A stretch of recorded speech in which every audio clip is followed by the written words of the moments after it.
Hi guys, welcome back to my channel. I'm Marcus. Um, Today I want to talk about feelings that causes different sensations, especially the negative sensations. Let me ask you this first. Have you ever felt like when you want to go and do something and you do something, or um, you have certain thoughts or certain emotions, and that causes you to do something which led to, in the end, you yourself feeling a bit, you know, heavy, a bit sluggish, a bit uneasy, that kind of feeling. Have you guys ever experienced something like that in your life? Something that you have done that made you feel maybe guilt. You felt guilty, shame, anger, disgust, anxiety, all these feelings. If you have, then it's natural. That's normal. It's part and parcel of being a human. However, what we usually do as human beings is we don't introspect, we don't look within and try to figure out what is this negative emotion trying to, tell me. It must mean something. The messages must be there,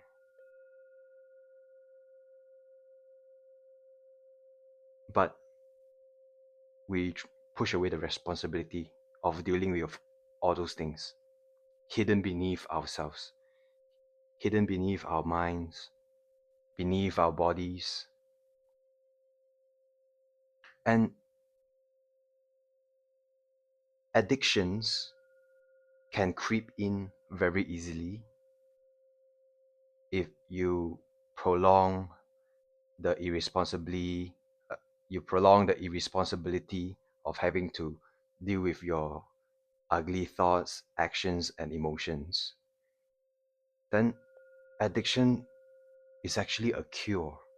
Addiction to drugs, gambling, working, shopping, addiction to any activity that soothes your mind, that slows your mind down. Addiction to the gym, addiction to sports, addiction of spending, all these things, gambling, working could also sometimes be an addiction. If the sole purpose of you going to work is to shut off that part and try to push it down deep below, not having to deal with it. If that is your sole intention of working, or maybe uh, making money, I have to make a lot of money. If that is your sole intention for going to work, you're going to be miserable. So, addictions can come in any form. It's not just drugs, alcohol, gambling, or even, uh, you know, it is not just that. Addictions can be anything. Addiction to a healthy diet. Oh, I have to eat like this, like this, like this, like this every single day, 3 meals a day. I have to eat like this exactly as planned. That could also be a form of addiction, of you not willing to deal with whatever is bothering you at the moment, even though it's at a subtle level at the moment. Sooner or later, it's going to be a sledgehammer, and you will have no choice but to deal with it. All these addictions are only a momentary cure.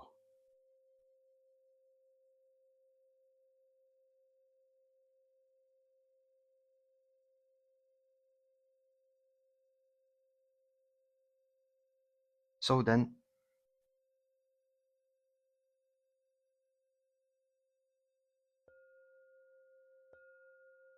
how? What is the real cure, a cure that is longer lasting. And if you're used to it, you have healed yourself, then that cure would be lasting forever. It is unshakable. So what is the true cure to all these addictions and all these negative emotions, negative thoughts, and as a result, negative actions, all these negative stuff? What is the cure? The cure is to feel it. That's it. That's the cure. Just feeling it, acknowledging that, okay, having this particular thought makes me feel guilt, makes me feel shame, and then some part of your body would start to, maybe have an erection, like a reaction.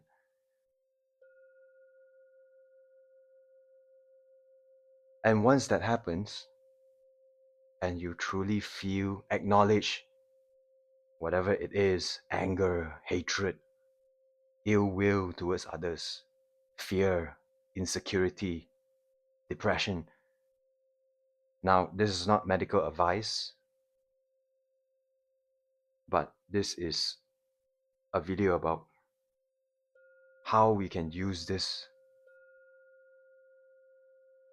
to wash, to cleanse our mental part of our body, our minds, and then our thoughts would slowly become clear, less foggy, more locked in, and that translates to a much more stable emotion.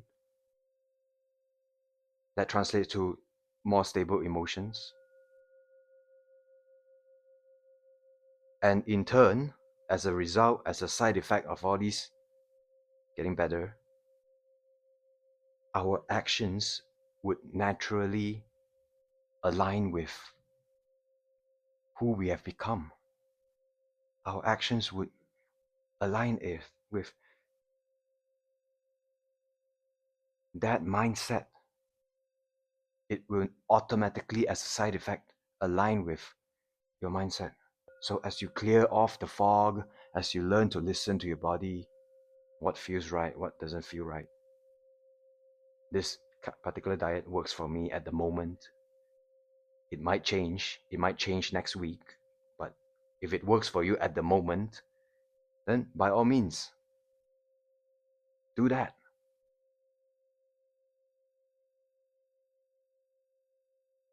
But we have to add one extra step, which many and most of us do not give importance to.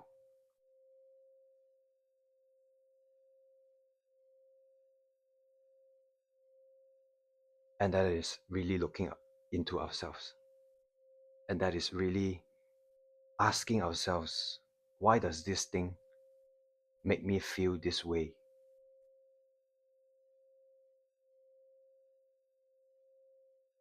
Why does this thing cause me these kind of thoughts and emotions? Why does my physical body react the way it does? Why does my physical body have these sensations?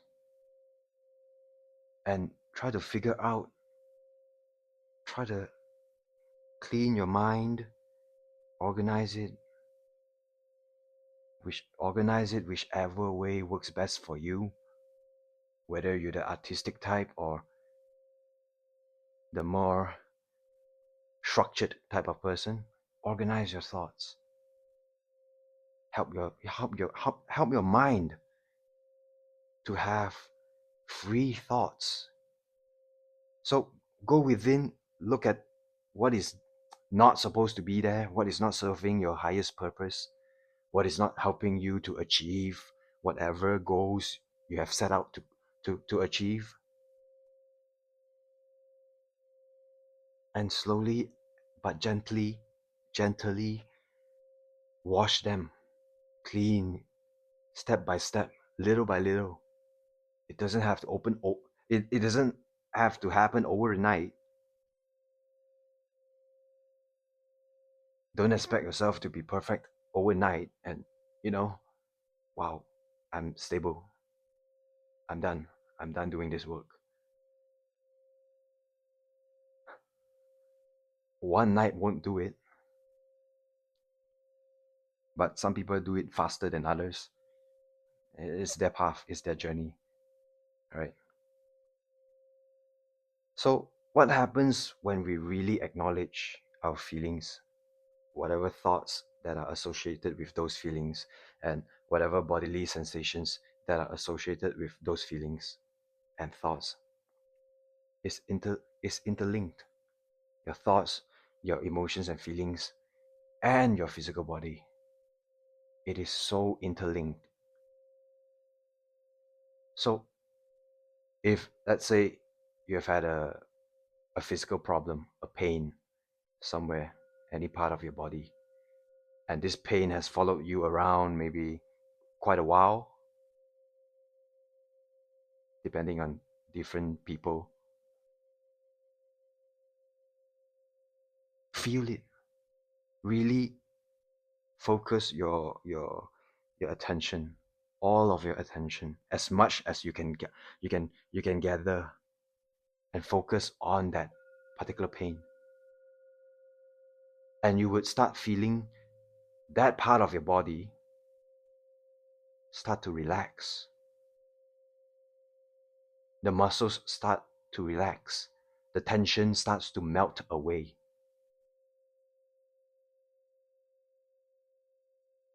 It starts to melt away just because you have put your attention onto that part that is causing you chronic pain.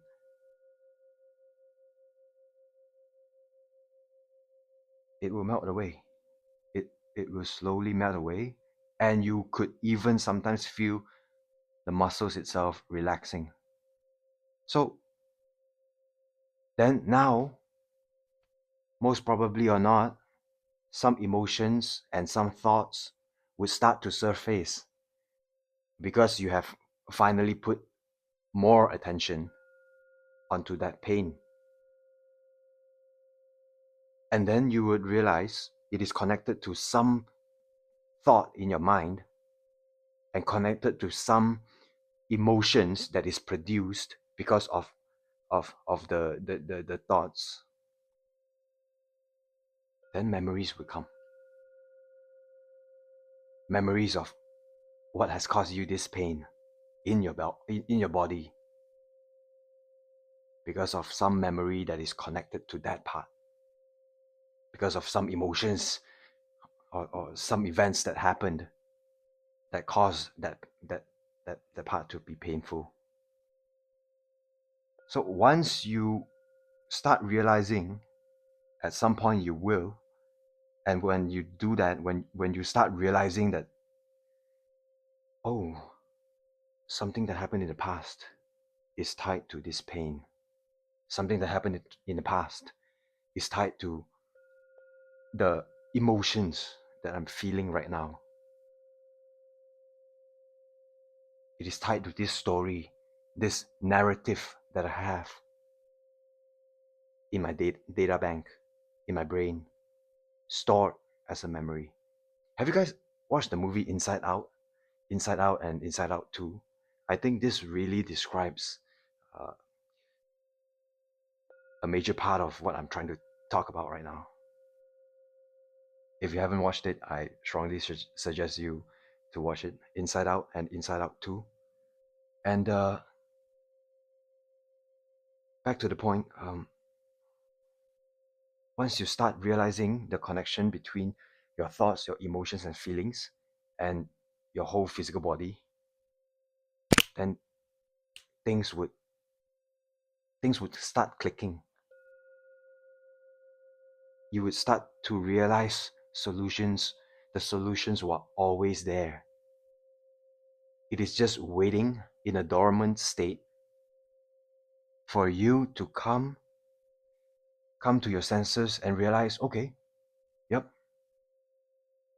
This is what's bothering me. Your subconscious mind says, aha, you figured it out. So your subconscious mind starts to give you solutions to those problems automatically. Automatically, it will come as needed once you have that realization that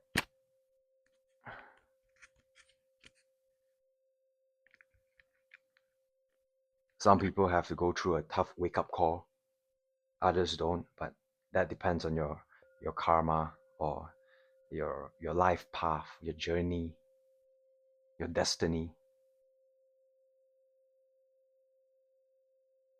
So the subconscious mind knows all the solutions that is needed for any particular problem.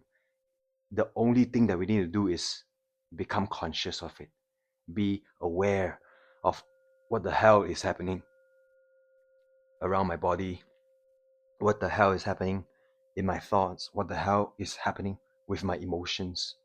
Once you are able to do that, your subconscious mind, which actually constitutes 95%, roughly more or less, of your whole conscious mind, your whole brain activity. The subconscious mind does 95% of the work, of the ideas that you suddenly have, or the thought about having to do something, to go somewhere just to meet a certain person. Your subconscious mind does all that. Your conscious mind, which only constitutes 5%, your conscious mind's job is to follow the subconscious mind's commands in a way, and your conscious mind would naturally follow those commands and do it, but with a delay. It has a lag time from the ideas of the subconscious mind before it goes into the conscious mind. There's a lag. It takes some time to reach your conscious level, and then you start doing it. So what we should be focusing on is our thoughts and how those affect our emotions and feelings, and in turn how that affects our physical body and the sensations that they produce. Right. I'll see you guys in the next one. Thanks.